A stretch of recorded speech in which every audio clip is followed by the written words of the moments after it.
Olá, sejam bem-vindos para mais uma videoaula de Física. Hoje nós vamos falar da composição de movimentos. Para apresentar a composição de movimentos, nós temos aqui um barco que está num ponto A de uma margem de um rio e ele pretende chegar a outra margem do rio. Então, o marinheiro que está conduzindo esse barco, ele está mirando esse ponto B. Mas será que ele vai chegar nesse ponto B? Note que aqui tem a correnteza desse rio, que aqui está na orientação da esquerda para a direita, está chamando aqui de VC, velocidade da correnteza, e VB, a velocidade do barco. Então observe que à medida que o barco se desloca, a correnteza vai jogar ele para a direita. Então ele vai acabar chegando nesse ponto C aqui. Então teremos a seguinte situação. Ó. Ele vai chegar aqui e não vai chegar no ponto B, como imaginado, como ele estava avistando. Então, observe que aqui nós temos um triângulo retângulo que está sendo representado aqui ao lado. Como a largura do rio no enunciado está dizendo que é uma largura de 400 metros, que é o que está aqui, ó, a ideia é saber o seguinte, e a velocidade do barco é de 4 metros por segundo, a primeira pergunta que se faz e que a gente precisa responder é: quanto tempo o barco levará para atravessar o rio? Ou seja, do ponto A até esse ponto B, ele vai levar quanto tempo? Como a velocidade é constante, trata-se de um movimento retilíneo uniforme, ele não é variado. Então, a variação do espaço vai ser a velocidade vezes o tempo. Então, a distância percorrida, chamada de ΔS, vai ser o produto da velocidade do barco pelo tempo. Fazendo as devidas substituições, nós temos que a distância percorrida tem que ser de 400 metros, que é a largura do rio. Por outro lado, a velocidade do barco é de 4 metros por segundo, e aí nós temos, então, uma equação do primeiro grau com a incógnita sendo t, e não x, como vocês estão acostumados com matemática. Mas o desenvolvimento é exatamente o mesmo. Então, esse 4 que está multiplicando o t, a gente costuma passar para o outro lado com a operação inversa. E a operação inversa da multiplicação é a divisão. Então, vai ficar 400 dividido por 4, onde temos que t é igual a 100 segundos. A unidade de medida aqui está em segundos do tempo, porque a velocidade está em metros por segundo, ou seja, já está no SI. A segunda pergunta que a gente quer responder, ou que precisa responder, é a seguinte: qual será a distância percorrida pelo barco? A distância percorrida é diferente da largura do rio, porque ele vai sair do ponto A e vai atravessar, mas ele vai chegar nesse ponto B. Nesse ponto B, aliás, nesse ponto C. Ele vai sair de A mirando o ponto B, mas a correnteza vai deslocar ele para a direita e ele vai chegar aqui nesse ponto C. Então queremos saber o seguinte, que distância é essa de A até C? Esse segmento AC é um segmento que tem qual comprimento? Bom, para responder isso, a gente pode achar essa medida aqui de B até C. Como que a gente acha esse segmento, essa distância de B até C? Sabemos que a correnteza está a 3 metros por segundo. E como o barco leva 100 segundos na travessia, então durante o tempo de 100 segundos, ele vai ser impulsionado para a direita com essa velocidade de 3 metros por segundo. Então, fazendo os devidos cálculos, temos o seguinte. Então, o que nós queremos aqui é essa distância de B até C, ou seja, o ΔS desse deslocamento, que é o espaço percorrido, a distância percorrida, e utilizando-se da fórmula que a variação do espaço ou a distância percorrida é o produto da velocidade pelo tempo, fazemos as devidas substituições. Ó. A velocidade da correnteza é de 3 metros por segundo e o tempo é de 100. Então, a distância percorrida aqui vai ser de 300 metros, porque está em metros por segundo. Então, nós temos aqui um triângulo retângulo onde nós já conhecemos duas medidas. A distância de A até B, que é a largura do rio, que mede 400 metros. A distância de B até C, que é o deslocamento provocado pela correnteza, que é de 300 metros. E aí nós queremos essa distância AC. Aqui nós podemos utilizar o teorema de Pitágoras, uma vez que temos um triângulo retângulo conhecendo dois catetos e queremos encontrar a hipotenusa. Bom, agora que nós já conhecemos essas medidas e aplicando o teorema de Pitágoras, então essa medida aqui que a gente chamou de x, essa aqui a gente já sabe que é 400 e essa aqui a gente sabe que é 300. Pelo teorema de Pitágoras, x ao quadrado é igual a 400 ao quadrado mais 300 ao quadrado. 400 ao quadrado é 400 vezes 400, que dá 160.000. A ideia é multiplicar 4 por 4, que dá 16, e acrescenta 4 zeros, porque está elevado ao quadrado.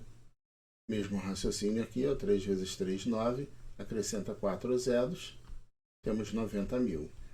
Então, x ao quadrado é igual a 250.000.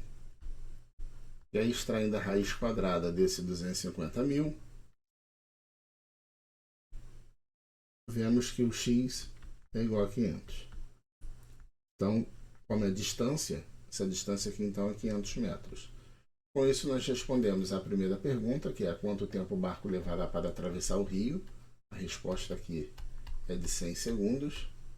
E a segunda, qual a distância percorrida pelo barco? A distância percorrida pelo barco é 500 metros. Então, resposta de 500 metros. Agora nós vamos falar do princípio da independência dos movimentos. Para isso, nós temos essa imagem aqui para nos auxiliar.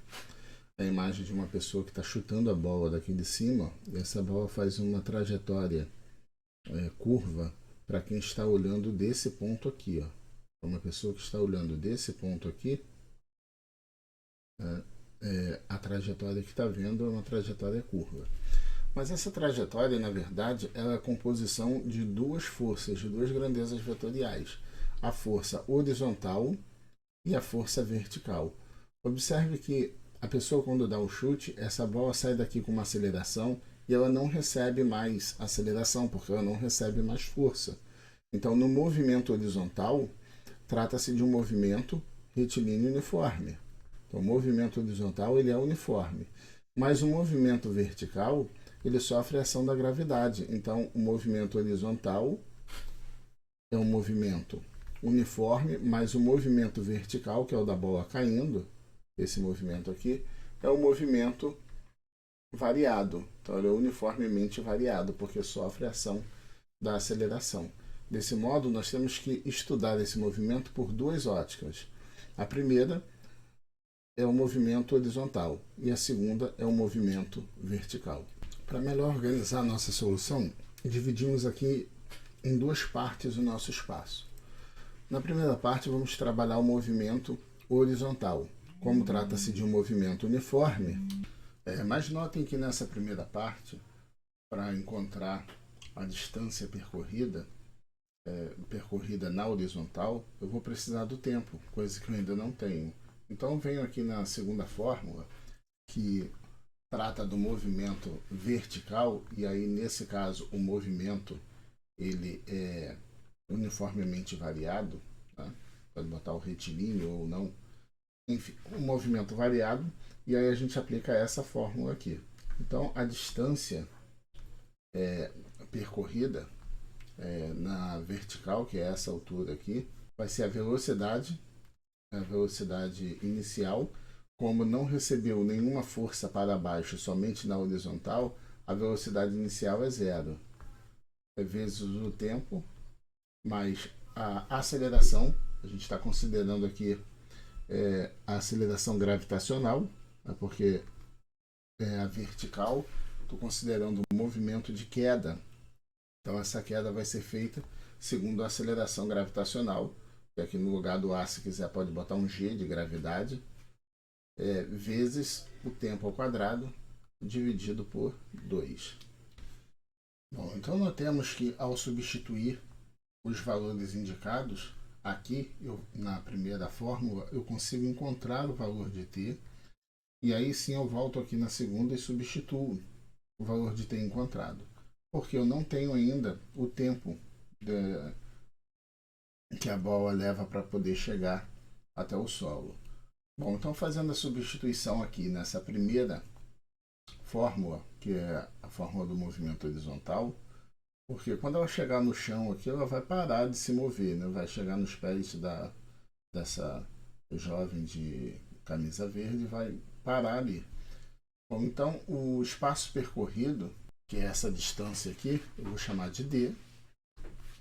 A velocidade é 5 e o tempo não sei. Por outro lado, na distância vertical, que seria o nosso deslocamento na vertical, esse daqui, ó, o nosso ΔS na vertical, isso aqui tem 6 metros. Então, substituindo aqui por 6, vai ficar assim: 0 vezes t é 0, vai ficar 6 igual a 10t ao quadrado sobre 2. Então, notem que ao escrever as duas fórmulas, eu tenho que trabalhar com as informações que eu tenho primeiro. Eu vou substituindo e vendo onde que eu consigo desenvolver. Se eu tenho uma equação com mais de uma variável, mais de uma incógnita, isso aqui vai me dar infinitas soluções, então não me adianta. Então eu preciso de uma equação que tem apenas uma incógnita. Nesse caso aqui, ó, ficou apenas a incógnita t. Então 10 dividido para 2 aqui dá 5, então temos que 6 é igual a 5 vezes t ao quadrado. Então passando esse 5 dividindo, vai ficar 6 quintos igual a t ao quadrado. Então nosso t vai ser a raiz quadrada de 6 quintos. Isso aqui é o tempo em segundos. Fazendo as devidas continhas, vai ver que esse t aqui é aproximadamente 1,1 segundo. Isso aqui é um valor aproximado, que pode ser representado dessa forma aqui também. Ó. Aproximadamente 1,1 segundos. Ou pode ser representado com sinal de igual e um tio em cima. Tem várias notações para aproximado. Então, se você substituir aqui o t por 1,1, você vai obter a distância d que nós queremos aqui. E aí nós dizemos que esse valor é aproximado, porque a gente está substituindo o t por um valor aproximado de t. Então dizemos que essa distância d, que é a distância aqui da bola até o pé da perpendicular onde foi lançada, essa distância é de aproximadamente 5,5 metros. Uma forma de encontrar a solução exata é, ao invés de substituir por 1,1, você substituir por raiz de 6 sobre 5. E aí então esse resultado ficaria da seguinte forma: d igual a 5 vezes t. No lugar de t, a gente coloca raiz quadrada de 6 quintos. Então vai ficar 5 vezes raiz quadrada de 6 quintos metros. Isso daqui seria o valor exato da distância desse ponto aqui que eu estou chamando de ponto E até esse ponto aqui que seria o nosso ponto F. Bom, para finalizar o vídeo de hoje, vamos considerar aqui um objeto que recebe uma força nesse ponto, fazendo uma inclinação θ com a horizontal, e essa força gera uma velocidade inicial que a gente chama de V0. Então as informações são V0 igual a 5 metros por segundo, que é a velocidade inicial daqui. Mas observe que esse vetor que está representando essa força, essa velocidade, ele na verdade é formado por dois outros vetores perpendiculares entre si, um vertical e um horizontal. Esse ângulo θ formado entre o V0 e a horizontal, a princípio eu não conheço, mas aqui o enunciado está dizendo que o seno dele é 3 quintos e o cosseno dele é 4 quintos. Aplicando as razões trigonométricas, o seno de θ é o cateto oposto, que é essa distância daqui até aqui, que é essa mesma distância aqui, ó. Nós chamamos de VY também. Então vai ser o cateto oposto, que é VY, dividido pela hipotenusa, que é V0. Então, completando com 1, aqui fazendo a multiplicação cruzada, como nós queremos a componente y, nós queremos determinar essa componente aqui, o módulo dessa componente. Então, vai ficar assim, 1 vezes VY, VY. V0 vezes seno θ, V0 vezes seno θ.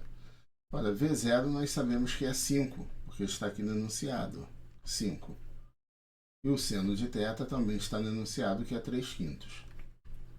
Fazendo essa multiplicação, você vai ver que vai dar 3 metros por segundo, porque trata-se de um vetor velocidade e aqui as unidades de medida estão em metros por segundo. Por outro lado, o cosseno do ângulo θ vai ser o cateto adjacente, o ângulo θ está aqui, o cateto adjacente ele é Vx, dividido pela hipotenusa, que é o V0. Utilizando o mesmo raciocínio, fazendo a multiplicação, a componente Vx vai ser V0 vezes o cosseno θ. Ora, o V0 nós sabemos que é 5 metros por segundo, então vai ser 5. E o cosseno θ, 4 quintos. Então, fazendo essa continha, você vai encontrar a componente x como sendo 4 metros por segundo.